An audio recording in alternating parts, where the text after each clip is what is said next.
Praise the lord. ఈరోజు దేవుని వాక్యము సామెతలు 13వ అధ్యాయము 20వ వచనము. జ్ఞానుల సహవాసం చేయువాడు జ్ఞానం గలవాడగును. ఇక్కడ మహాజ్ఞాని అయిన సొలొమోను ఈ సామెతలు రాస్తూ జ్ఞానుల సహవాసం చేయువాడు జ్ఞానం గలవాడు అవుతాడు అని మాట్లాడుతున్నాడు. ఎవరైతే మరి జ్ఞానం గలవారితో ఫ్రెండ్షిప్ చేస్తారో వారికి కూడా ఆటోమేటిక్గా జ్ఞానం వస్తుందండి.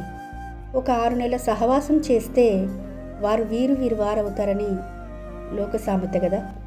అంటే మన సహవాసం ఎవరితో ఉంది? జ్ఞానులతో ఉందా, అజ్ఞానులతో ఉందా? తెలివిగల వారితో ఉందా, తెలివి తక్కువ వారితో ఉందా అనేది మనము ఒక్కసారి మనల్ని పరీక్షించుకోవాలి. అనేక సార్లు మన కంటికి జ్ఞానవంతులుగా కనిపించేవారు కూడా అజ్ఞానంలో జీవిస్తున్న వారు ఉంటారు. జ్ఞానమై ఉన్న యేసుక్రీస్తు వారిని తెలుసుకోవడమే మనము జ్ఞానవంతుల సహవాసంలో ఉన్నట్టుగా అర్థం చేసుకోవచ్చు. దేవుణ్ణి ఎరిగి ఉండి, దేవుని యందు భయభక్తులు కలిగి ఉండి, దేవుణ్ణి వెంబడించేవారే జ్ఞానవంతులుగాని సామెతల గ్రంథం తెలియజేస్తుంది. దేవుని యందు భయభక్తులు కలిగి ఉండుటయే జ్ఞానమునకు ముఖ్యాంశమని ఉంటుంది. అంటే ఎవరైతే నిజదేవుణ్ణి, సత్యదేవుణ్ణి, మార్గమై ఉన్న దేవుణ్ణి ఎరిగి ఆయనను వెంబడిస్తూ ఆయన చెప్పిన ప్రకారం జీవిస్తూ ఉంటారో వాళ్ళు మాత్రమే జ్ఞానవంతులుగా ఉంటారని అర్థం చేసుకోవచ్చు. యేసుక్రీస్తుయే జ్ఞానమై ఉన్నాడని కొరింథీయులకు రాసిన మొదటి పత్రిక 1వ అధ్యాయం 31వ వచనం సెలవిస్తుంది. మరి ఆ జ్ఞానమైన దేవుని మీద ఆధారపడగలుగుతున్నామా?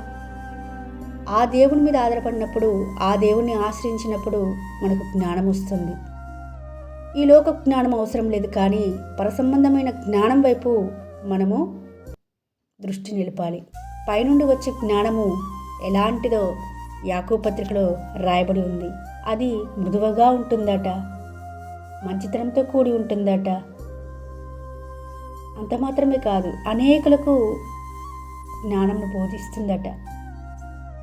దయ్యముల జ్ఞానం కూడా ఉందండి. మరి మన జ్ఞానము ఎలా ఉంటుంది? జ్ఞానులతో సహవాసం చేస్తే మన జ్ఞానవంతులమవుతామని ఈ వాక్యాలకి సెలవిస్తుంటుండగా మరి మన సహవాసం ఎవరితో ఉంటుంది? అజ్ఞానులతో ఉంటుందా? అవివేకులతో ఉంటుందా? తెలివి తక్కువ వారితో ఉంటుందా? భక్తిహీనులతో ఉంటుందా? మనల్ని మనం పరీక్షించుకోవాలి. ఈ రోజున దేవుడు స్పష్టంగా మాట్లాడుతున్నాడు. జ్ఞానం గల వారితో నువ్వు సహవాసం చెయ్యి, నువ్వు కూడా జ్ఞానవంతుడివై అవుతావని సెలవిస్తుంటుండగా ఆ జ్ఞానమై ఉన్న యేసుక్రీస్తు వారితో సహవాసం చేసి ఆయన ఎదురు నుంచి జ్ఞానం పొందుకొని ఆయన రాకడ పర్యంతం వరకు నిందారహితంగా, అనింద్యంగా జీవించి ఆయన మహిమార్థమై ప్రతి ఒక్కరము అటు రీతిగా జీవించలాగిన దేవుడు సహాయం చేయాలని కోరుకుంటూ మీ సహోదరి ఎలిజబెత్ రాణి.